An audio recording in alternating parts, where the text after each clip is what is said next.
Hola y bienvenidas a Ser Mamá, Ser Mujer, un podcast de dos micos.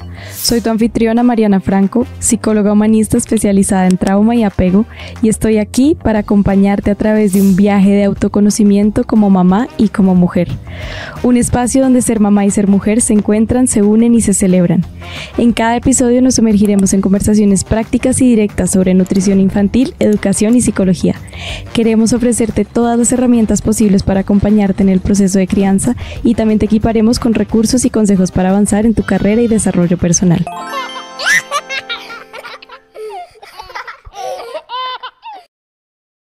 Bueno, muy bienvenidas todas nuevamente a este podcast. Hoy tenemos a Ana María Franco, más conocida como Mamá con Amor, invitada hoy. Ana, bienvenida, muchas gracias por estar acá. No sé si quieras contarnos un poco, creo que ya muchísima gente te conoce, pero contarnos un poco de ti, de qué haces. Bueno, muchas gracias por esta invitación. Yo soy mentora de padres, estoy principalmente en redes sociales, todo el tiempo allí nutriendo una comunidad preciosa de padres, de cuidadores, incluso de adultos que quieren regalarse herramientas a su niño o niña interior. Entonces nos dedicamos a evaluar cómo están nuestras emociones, cómo está esa posibilidad de poner límites, cómo está nuestra inteligencia emocional y a narrar de una manera cotidiana cómo es la vida de una mamá común y corriente. Ok, maravilloso. ¿Y cómo llegaste a este tema emocional, de crianza? Bueno, yo tengo como primera profesión abogada. Yo trabajaba en una oficina de abogados, trabajaba súper feliz y amaba mucho lo que hacía. Me casé y luego cuando iba a ser mamá, pues pensé que era como algo muy fácil, como algo que uno se propone y simplemente sucede. Yo quedé en embarazo y en un viaje, justo como antes de parir, entre comillas, la semana 27, viajé a otro país para descansar, para tomarme un reposo y en ese viaje de repente nace mi hija de forma inesperada. Entonces nace muy prematura y vivimos una experiencia muy fuerte porque estuvimos entre la vida y la muerte muchos días. Y ahí es donde como que me pregunté, wow, no sabía que tener un hijo es algo tan milagroso y que tienen que pasar tantas cosas para traer una vida al mundo. Por supuesto, pues renuncié a la oficina, no sabíamos a qué nos estábamos enfrentando y duramos muchos días en una UCI como viendo ese pedacito de carne hermoso batallar. Nos explicaron todas las cosas que se tienen que poner en marcha para que ese bebé sobreviva y yo le hice una promesa a mi hija que fue, si tú sobrevives, yo me voy a encargar de que mucha gente sepa cómo es el milagro de la vida y que no la dé por hecho como yo la di en algún momento. Entonces, luego de esta experiencia, salimos de la clínica triunfantes con nuestra bebé y teníamos un pronóstico reservado a nivel neurológico. No sabíamos qué iba a pasar y no teníamos ni idea, como en esos 2 primeros años, qué signos iba a mostrar la bebé de que habían unas implicaciones neurológicas importantes. Entonces empiezo yo a estudiar todo este tema de conexiones cerebrales, de cómo se forjan los hábitos, de cómo se desarrolla el lenguaje, la movilidad, masajes, lactancia, primeros auxilios para mi hija, para ser esa mamá que acompaña a su hija que tenía pues gran chance de tener alguna implicación. Y me quedo en casa por primera vez siendo ama de casa, un poco perdida, muy sola, con esta chiqui y empiezo a pensar que sería muy útil compartir toda esa información que yo estoy aprendiendo con muchos otros padres que no tengan que pasar por las mismas circunstancias, pero que son datos, sí, es evidencia científica que nos beneficia a todos y que todos podemos aprender incluso de cómo funciona nuestro cerebro, cómo funciona nuestro cuerpo y que eso es súper útil, o sea, mucho más útil que muchas cosas que vemos en el colegio.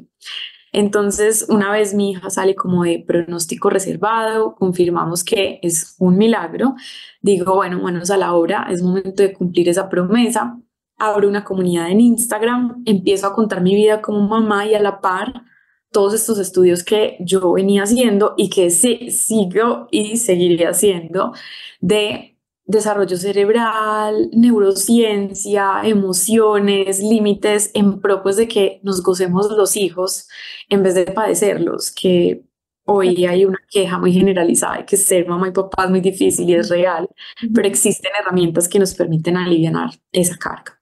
Ok, maravilloso, qué linda historia, gracias por compartirla. Sí, también es la razón por la que creamos este podcast, como para ofrecer estas herramientas y que estén disponibles para muchas mamás y, bueno, papás también que quieran participar en todo este proceso de la crianza y dar una crianza mucho más amorosa y respetuosa.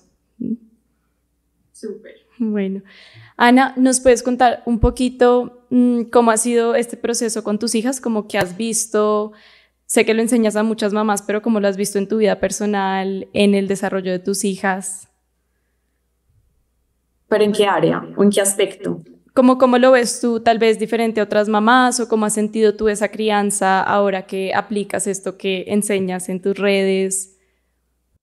Bueno, para mí ser mamá ha sido el proceso más fascinante de autoconocimiento de toda mi vida, porque empezamos como en ese rol pretendiendo o queriendo enseñarle a un ser humano a vivir, ¿cierto? Entonces están los primeros años que son muy agotadores físicamente por el sueño, por la alimentación y por esas necesidades básicas, pero luego de pasar ese agotamiento, mis chiquis hoy ya tienen 8 y 9 años, viene una etapa en donde tú empiezas a enseñarles esas habilidades de vida, valores, cualidades, límites, y nos hacemos esa pregunta entonces de, wow, ¿será que yo ya encontré la manera de vivir mi vida y eso es lo que quiero enseñar a mis hijas? O sea, que lo repliquen. O ni siquiera me he preguntado cómo vivo mi vida, cómo vivo mis emociones, qué hago cuando estoy triste, ¿será que me es fácil o no frustrarme? Y entonces es ahí donde nos damos cuenta que tal vez nunca nos hemos pensado como esa co-creación, ¿cierto? Como que hemos venido haciendo un montón de cosas y llegamos hasta este punto de la vida, pero no nos hemos preguntado si nos gusta ese resultado, si nos gusta cómo pensamos, cómo nos relacionamos. Y entonces, siendo mamá, es que yo me he hecho esas preguntas para poder transmitirles a ellas desde la coherencia de lo que yo ya soy. Y entonces empieza el tema de las pataletas, por ejemplo. Y yo decía, ¿y cómo se ponen límites si no es gritando? ¿O cómo se ponen límites si no es desde una posición de poder en donde yo mando y tú obedeces y punto? Claro, una amenaza o un golpe incluso, ¿no? Exacto. Entonces son ellas, mis hijas, quienes me han invitado a mí como a reevaluar un montón de cosas en mi vida. Y claro, y gracias a las herramientas de crianza, a pensarnos como líderes, no como militares amenazantes e intimidantes todo el tiempo, sino como líderes, como consigo que cooperen con las normas porque hay que seguirlas y porque somos el adulto a cargo, pero cómo lo hago de una forma que no implique violencia, que es como el modelo de crianza del que la mayoría de nosotros venimos. Entonces es un reto porque estamos a caballo, digamos, entre dos generaciones. La generación de la que venimos la mayoría es una generación que gritaba, pegaba, amenazaba, castigaba y muchas cosas para obtener esa cooperación del niño o al fin y al cabo de ese inferior a ti. Y estamos llamados a no usar la violencia porque ya no funciona en las esferas sociales, mientras que antes sí, cierto, a ti un jefe antes te podía gritar y no pasaba nada, era el jefe, y en la iglesia y en la escuela y siempre había un superior que podía maltratarte por esa posición de superioridad, pero cuando la sociedad cambia, el hogar también está llamado a cambiar. Y es lo que más nos cuesta porque no somos hijos, sino de este sistema que es súper autoritario y no sabemos cómo ejercer un liderazgo, que es lo que hoy sí opera allá afuera en las empresas, en las corporaciones y en las organizaciones. Entonces somos esa generación que quedó ahí en la mitad, que no ha visto nada de ejemplo, pero que está llamada a ser diferente. Y es un reto muy grande, muy grande. Ok. Veo que mucho de lo que enseñas de este liderazgo, me imagino que viene desde el ejemplo, ¿no? Como que es un liderazgo desde lo que tú tal vez modelas en tu casa o la forma como tú vas regulando tus emociones, tus hijas también lo van aprendiendo. 100%, es que este modelo no es sostenible desde un punto de carencia. O sea, lo que la mayoría de los padres han hecho durante años es, mira, tú sé honesto, pero yo busco la manera de evadir impuestos. Mira, tú sé súper sincero, pero yo te miento y te miento porque tú eres más pequeño y más bobo. Y mira, tú controla tus emociones, pero yo te grito mientras te digo que controles tus emociones. Y ser responsable, pero yo pues en la casa no cumplo los acuerdos que tengo con tu mamá. Y un montón de cosas así que vienen de una falta de coherencia que la mayoría solo conectamos y evidenciamos y ponemos en duda cuando somos muy grandes, muy adultos. Este modelo lo que propone es que desde las edades tempranas los padres podamos no solo transitar esos caminos que queremos que los hijos obtengan, sino acompañarlos a crecer en ellos. Ok. Ana, ¿y tu pareja te acompaña en este modelo de crianza o es como tú llevando a la familia y él lejos? No, mi pareja al principio era súper incrédulo con eso, o sea, me decía como, ¿qué es esto? Esto a mí no me suena. Los niños a veces sí requieren como esa fuerza, ¿sabes? Como una pelita de vez en cuando. Y a él le sonaba como muy extraño todo esto, pero viéndome a mí en acción, él incluso puede ser más experto que yo sin tener toda la teoría. Entonces pasa muchas veces que, no sé, tal vez hay un tono como subidito en la casa y las niñas son las que le dicen, papá, ¿me puedes decir lo mismo, pero de forma respetuosa? Aquí estoy para escucharte. Mm. Entonces él es como me interesa demasiado que esto pase porque ya saben identificar la violencia. O sea, nadie puede decirles como, no, es que eso no fue tan violento. No, es que ellas saben cómo las tratamos en la casa, entonces la reconocen.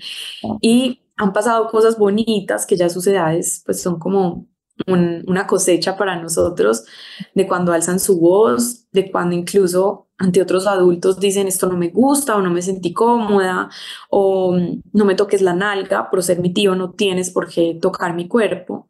Entonces son muchos más como los beneficios que hay detrás de este estilo de crianza y sobre todo sensatez. ¿Sabes? Porque muchas veces queremos hacerles a los niños lo que nosotros no disfrutamos que nos hagan. Entonces, al ver como esa coherencia entre cómo queremos aprender a relacionarnos con los demás y que lo podemos hacer desde las edades tempranas, ha sido súper ganador. Y él hoy es el más crianza respetuosa de la casa. Ay, qué lindo. Sí. Y te escuchaba y voy pensando mucho que estas habilidades que estás enseñando al final también se vuelven como un montón de recursos protectores para ellas, ¿no? Como esa capacidad que tengan de identificar dónde está la violencia, de poner esos límites. Me imagino que no todos lo saben poner, pero saben que pueden ir a ti, ¿no? Como si yo no puedo poner este límite, mi mamá, que igual es respetuosa conmigo, lo va a poner por mí. Entonces al final les estás dando como sí, como ese colchoncito protector que las va a ayudar a encontrarse en un mundo que en algún momento va a tener violencia y que no queden paralizadas o que incluso tengan que creer que se lo merecen o fue por mi culpa que esto pasó. Claro, y eso no las exime de vivir en un mundo real, pues hay situaciones frente a las que los padres no tenemos control. Hay agresiones por parte de sus pares, por parte de otras personas en entornos donde nosotros no las controlamos porque van al colegio, es normal. Entonces es muy lindo ver cómo ellas mismas usan esas herramientas en sus entornos sin que nosotros tengamos que estar ni controlando ni vigilando y sobre todo ni pretendiendo que todo el mundo actúe como nosotros, pero ellas sí saben qué es lo que está bien y qué es lo que está mal y es muy importante que ellas sepan identificarlo para acudir al adulto que está allí o para defenderse incluso con los otros niños. Claro. Uh-huh. ¿Y cómo han manejado ustedes como familia el tema de tal vez personas que opinen o que digan cómo las están malcriando o esto no va a funcionar o los niños sí necesitan de vez en cuando una palmadita? ¿Cómo lo manejan ustedes ya como, no sé si como pareja o como familia ese tema? Bueno, pues la verdad, como familia fuimos blanco como hay muchas preguntas más allá de juicios, pues y por qué, y mira, o de pronto un día que estaban llorando, o decisiones frente a la comida, frente al sueño, y por qué, y mira, y esto no es lo mejor, y tal vez lo uno y lo otro. pero siempre contestábamos con la firmeza de, wow, gracias, gracias por preocuparse por nosotros, la verdad es que estamos súper convencidos de lo que estamos haciendo, lo hemos estudiado, existe evidencia científica, gracias por decírnoslo, pero nosotros somos los padres.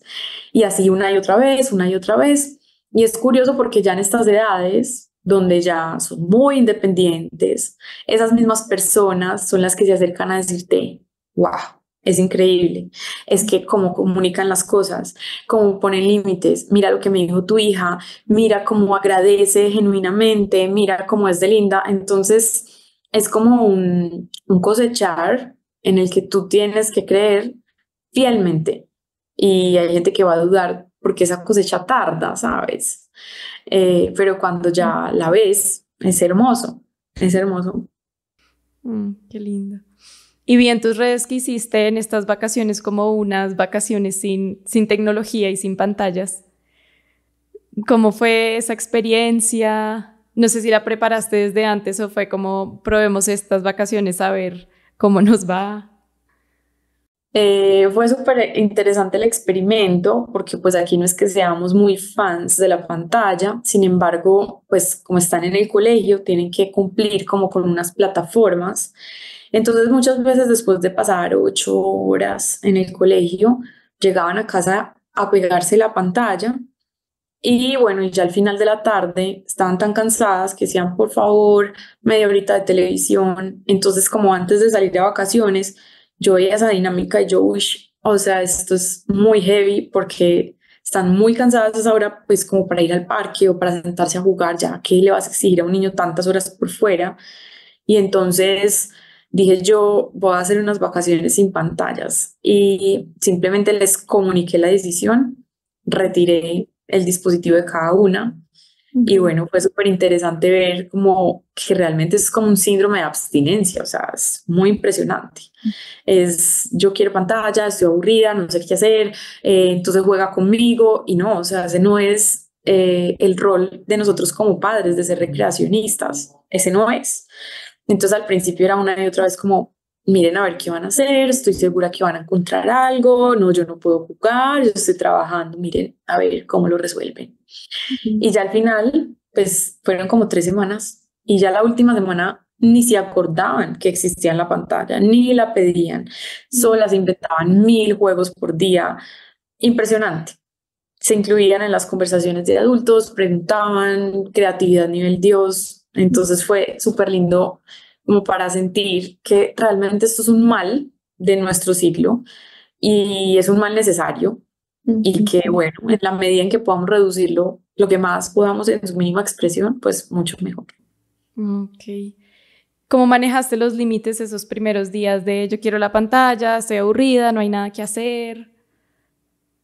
Hay una cosa fundamental en el tema de los límites y es que los papás creen que poner límites es que el niño los acepte y que les diga, uy, sí, papi, gracias porque estás cuidando mi cerebro y mi salud mental. No, poner límites es enfrentarse a la incomodidad de despertar emociones desagradables en los demás.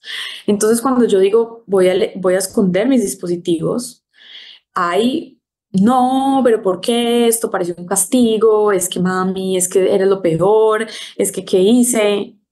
Y todo eso se vale porque ellas pueden expresar absolutamente todas sus emociones. Entonces lo que hacía era validarles esa incomodidad, decirles, claro, yo entiendo.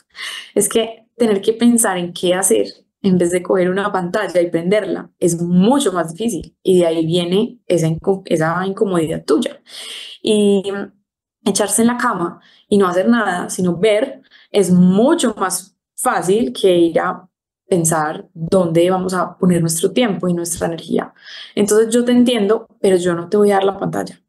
Y ahí es donde está el límite, es no, y tú no tienes que estar de acuerdo con eso. O sea, incluso mi hija chiquita me decía, es que tú eres muy mala, tú eres una mamá muy mala, tú pareces una bruja.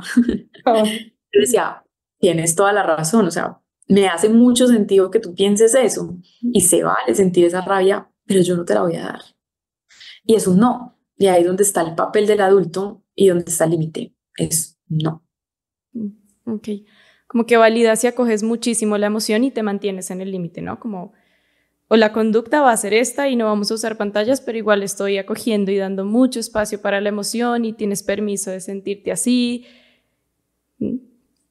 Sí. Ok, qué lindo. Bueno, Ana, si alguna mamá quisiera como empezar a tal vez un proceso de, bueno, me gustó este tema, quiero empezar a trabajar a mi crianza con más amor o con más respeto, ¿qué le podrías decir o qué le dirías a una mamá como primeriza que está empezando esto? Como por dónde empiezo o qué hago, porque sé que hay muchísima información frente al tema de crianza respetuosa. A veces puede ser un poco abrumador como toda la disponibilidad de información que hay. ¿Qué recomendarías tú o qué te sirvió a ti como para empezar? Bueno, lo primero que le recomendaría es que no se sobreinforme, o sea, eso es súper grave. Y hoy, como con tanta información, suelen desconectarse mucho los padres de esa intuición, porque esta dijo lo uno, porque esta dijo lo otro, porque el sueño lo uno, pero aquí la otra dijo lo otro, entonces al final no saben que su vida es suya y sus hijos son suyos y el experto que está ya hablando puede ser que no tengan idea de cómo es tu entorno, entonces que lo que él tan buenamente pues sugiere no tenga nada que ver con tu entorno y por eso no hay nada malo. Entonces, que busquen referentes, pero referentes que tengan muy claro y todo el tiempo lo digan, que ellos comparten su experiencia, pero que no es algo que le aplique literalmente a todas las familias, o sea, como siempre conservar ese filtro de sensatez en donde digamos como, ok, ella está proponiendo eso, pero eso no nos resulta, o ves, si resueno con esto, quiero. Y lo segundo, que es muy importante, es que hoy hay mucha información, pero pocos se atreven a tener esa valentía de ir a un curso. Entonces se quedan con lo que ven 10 minutos, un minuto en Instagram. Y eso es con lo que gobiernan su crianza y su hogar. No, o sea, lo que yo les digo es, tomen un curso, porque un curso hace de manera compacta que puedan tener las bases para que ya ahora sí puedan edificar todo eso en sus hogares. Pero si se quedan con el minuto de Instagram, entonces puede que se sientan supremamente frustrados porque no tienen ni idea cómo es el detrás de ese minuto que ven en Instagram. Entonces, que tomen, o sea, que si quieren aprender de este método, tomen un curso que no tiene que ser conmigo y hay muchas personas muy buenas, pero que se tomen el trabajo o la tarea de educarse para y que no se queden solo con lo que ven por ahí en redes, que bueno, hay de todo. De todo, claro. ¿Tú crees que estos cursos o toda esta información funciona si el papá y la mamá no han hecho un trabajo personal previo o paralelo al curso que están tomando? Sí, yo he visto de todo en mis mentorías y en mis cursos. He visto personas que empiezan como esa autoobservación a partir del curso. He visto personas que llevan añísimos en muchos procesos personales. He visto familias en donde solo uno de los dos es quien hace como toda esa fuerza emocional e intelectual de la crianza y el otro simplemente está allí. O sea, he visto de todo. Esto no tiene una fórmula. Y es lo lindo que esto al final te enseña a relacionarte con otros seres humanos, independientemente de que sean o no tus hijos. Entonces, no importa como qué conocimiento, qué habilidad o qué debilidades tienes para relacionarte con los demás, esto te va a dar tips que tú puedes amplificar a tu vida y a tus otras áreas o simplemente limitarlos a ese conocimiento que vas a adquirir y aplicar con tus hijos y ya está. Ok.